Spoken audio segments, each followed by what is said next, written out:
greetings from Nairobi, Kenya and around the world. I am Derrick Reece and welcome to News Dots, where we bring you exclusive details of happenings from all over on issues affecting public interest in health, economy, education and finally arts and culture. Here's a glance at trending stories from around the world. George Bush Sr., the 41st President of the United States, has died at the age of 94 on November 30th. The cause of death was not immediately available. In 2012, he announced that he had vascular Parkinsonism, a condition that limited his mobility. George Bush Sr. was the last veteran of the World War II to serve as president. He was also a consummate public servant and a statesman who helped guide the nation and world out of a 4-decade Cold War that carried the threat of nuclear annihilation. Beyoncé is gearing up for a South African concert on Sunday by celebrating the legacy of the late Nelson Mandela. The Global Citizen Festival Mandela 100 will take place in Johannesburg and features Jay-Z, Oprah, Ed Sheeran and Pharrell Williams to honor the late Madiba. It's an honor for me to travel to South Africa in celebration of you and your efforts to right so many wrongs, Beyoncé wrote on her site in an open letter to Mandela, who died in 2013 at the age of 95. 50 Cent says he wouldn't be too upset if his eldest son, Marquise Jackson, whom he shares with Shaniqua Tompkins, gets hit by a bus. The comment came on after fans' accounts reposted an Instagram photo of Jackson, 21, and one of 50's longtime rival, Kenneth McGriff. He responded saying if both men got hit by a bus, he wouldn't have a bad day. The father-son relationship has been strained since Tompkins sued 50 Cent for $50 million over an oral agreement she claimed he had made to her to take care of her for life.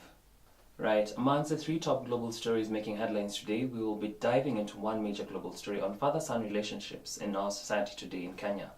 According to a study by California State University Bulletin, men that had positive childhood relationships with their fathers are more able to handle stress and emotional distress later on in life than those who didn't. Dr. James Longhurst, a licensed psychologist from Montcalm School, a residential treatment program for troubled youth, said that in general, as boys become teenagers, they sometimes question or challenge all their previously held perceptions about their fathers.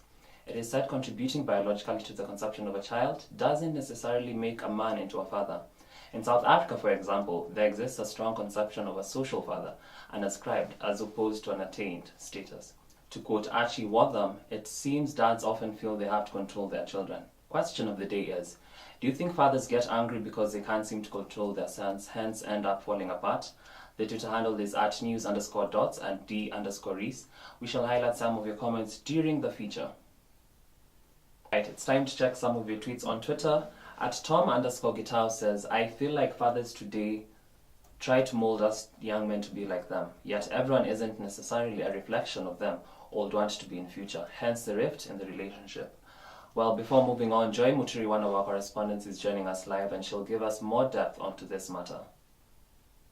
Are fathers slowly losing their sons due to passive control?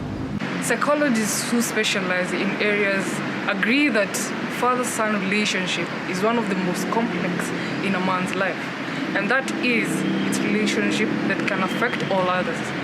An unmet expectation on both sides can leave fathers withdrawn and sons tired. It may help to realize that many of the forced driving fathers and sons parts are natural life processes. Beginning in their early teens, boys begin to differentiate themselves from their father, someone to be the complete opposite of them. This often may cause openly rebelling against the home role. Where do mothers fit in all this? They should be counseling because most people don't have the they don't know how to relate to their children, maybe because of how they were brought up. So I think the counseling will really help them. It will really ease the tension between the two. I think there should be counseling between fathers and their sons. I fully support it because it will help them better relate to each other, see each other's perspectives, point of views, and grow closer. Right, thank you, Joy. In your own opinion now, should there be creation of counseling to heal these rifts caused by fathers and their sons? I believe counseling should be available for both father and son because it acts as a mediator between the two of them, and also it helps building the relationship between the two of them. Comments are still continuing to line up on our Twitter. @DennisKilo1 says, I guess that young men nowadays have been exposed to too much liberties that they forget they wouldn't exist without their fathers.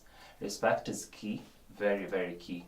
More tweets shall be sampled at the end of our feature. The news handle is @news_dots and @d_reece.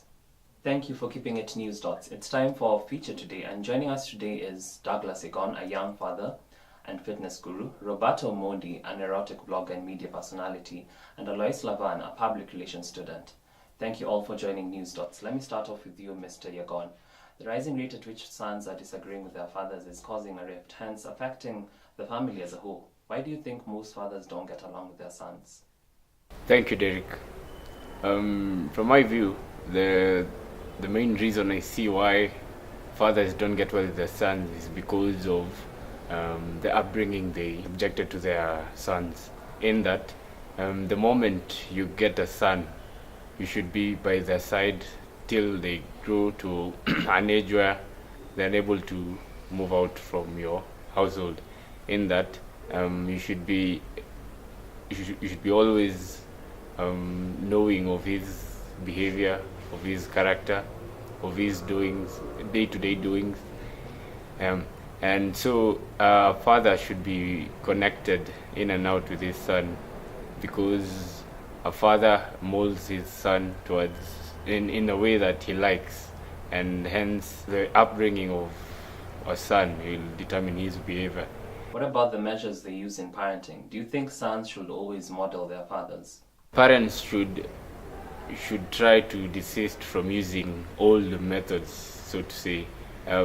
We parents of these days are usually subjected to using methods which are, if I have to say, they're outdated methods, in that they would like their sons to become exactly what they perceive a normal African child should be, in that they should be well educated, they should have a wife not even of the son's liking, but of the parents' liking. So what I'd like to urge us parents is to let our sons live their lives. Let them live through their lives with their decisions and not be subjected to the decisions of their parents. Now on to you, Roberta. Now the place of a mother is always so hard to be in, seeing that you have to side with either son or father. How do you think mothers today should try to cool off the tension between their sons and their fathers? I think mothers need to have open conversations with their family members. First of all, you need to talk to your husband. You need to have a relationship whereby you've decided on how you're going to raise your kids together. And then when the kids come along, you also need to decide how you're going to be able to relate with them. When people are able to have candid conversations about anything that is affecting them, it brings us to the grassroots and we're able to talk about it. So, say like you asked, in the case where there's tension between a father and a son, the mother should be the binding, can I call it glue? Like she should be in the middle. She should be able to say, this one is wrong, but this one did this right, and this one did this, so that we can able to reach a middle ground and just talk things out like grown-ups. Yeah, that's what I think. Communication, basically. Do you think the same applies to daughters and their mothers as well? Yes, there's a lot of, disconnect, especially between mothers and daughters at a certain age, before women really grow up. So I think even for mothers and daughters, I think fathers are put on the same spot, because you'll find many times daddy likes the girl. So the mom might feel left out, or the girl might feel like the mom isn't as involved as the dad is, or the mom doesn't care as much as the dad does. But then again, it all boils down to communication. If the dad is able to do the same in this situation whereby the mother and the daughter are not okay, then that helps everything. Within the family, people are supposed to be able to just talk to each other and agree, or agree to disagree, and that's allowed. So if there's healthy communication and there's room for people to just say what they feel and what they want, and people are allowed to talk without, say, generational barriers whereby the parents can't relate with the kids, then if there's room for communication, everything can just be solved. That's what I think. Right. Alois, what about you? Do you feel fathers today are being committed enough, or they just try to replicate what their fathers showed unto them? I think that question can be looked at in a couple of ways. One is if you look at previous generations that were there before people like myself and you would see that there was maybe a lack of connection between a lot of fathers and sons, especially. And this was brought about by fathers feeling the need to provide more. So they would be out there providing and maybe missing the essential part of actually growing up with their sons, with them present where their sons are. And this definitely had a huge impact, and you can see it just from how things pan out from this generation.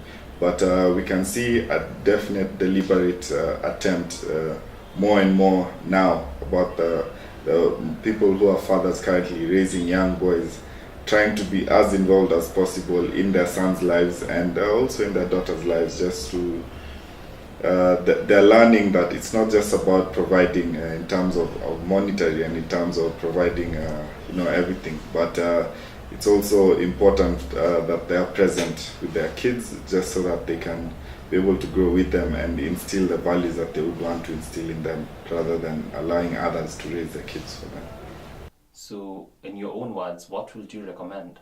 I think more than ever is to be present in their children's lives. There is very important stages that most fathers before missed, but I think it's key that they do now. It's a small things like doing homework with your kid and going to your kids maybe soccer match or whatever extracurricular activities that they are doing out there, supporting their talent. These are the things that actually value to young people, and this is what helps them grow. A very big thank you to my panel today, Douglas Egon, Roberto Mondi and Alois Laban, for their views on our feature today. It's time to sample more of your feedback on Twitter. At Shishishish says, I don't believe mothers should choose one side because it will create more rift with either one of the two. So just try to equally be placed between father and son. Even if the problems that still exist between fathers and their sons, there are always opportunities to improve these relationships.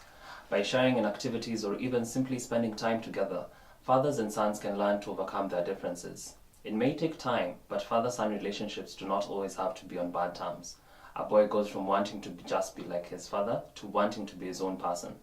When a son realizes his father is just a man, mortal and flawed, he begins to assert his own identity and challenge his father's authority and knowledge. A battle of ego and burgeoning manhood collides with wisdom and command. Work, for example, frequently pulls men away from their families, add divorce or separation, which are so common to modern families, and the cumulative effects of these various factors can leave a lingering distance between fathers and sons that lasts long past adolescence and can harm a man's adult relationships and life choices as well. I believe that whoever always lies at fault must always acknowledge the fault and recognize his wrongs to prevent further rift. Thank you for watching our final episode only here at News Dots. Keep the conversation stirring on our Twitter at news_dots and my handle at d_reece. Don't forget to like, comment and subscribe for future news. Till next time, au revoir.